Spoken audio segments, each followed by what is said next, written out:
Brothers and sisters, after Jesus' death and resurrection, the first disciples were still finding their way. Peter had denied Jesus,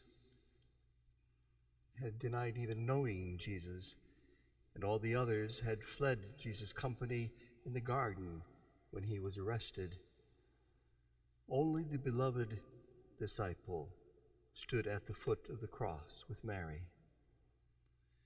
After the resurrection, the disciples had to have their eyes open to recognize Jesus, who had been transformed and truly alive. It was Jesus who was there, but they still had great difficulty to understand. Jesus' opening words in today's gospel were words of forgiveness for their failures. Jesus said, "Do not let your hearts be troubled." Jesus invites them to trust in God. Have faith in God, also in me. Only when we maintain our relationship with the Lord, only when we love as He loves, that we will find our way.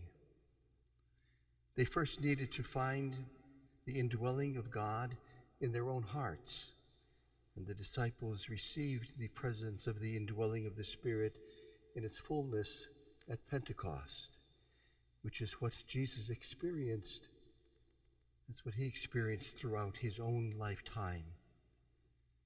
And they too were to put on Christ. The gospel words that we heard today, "Do not let your hearts be troubled." Jesus himself is the way to the Father. Only a personal, face-to-face encounter with Jesus will keep us growing and changing until we become like him, until we begin to have that image as our own goal in life. Only his love will make us other Christs and instruments of his love. We need to come again and again in prayer to discern his presence daily in our lives and in all our activities. The prayer is very simple.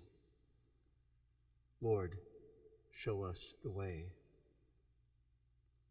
Mary, our mother, shows us her Son, and we know the way that we are invited to walk.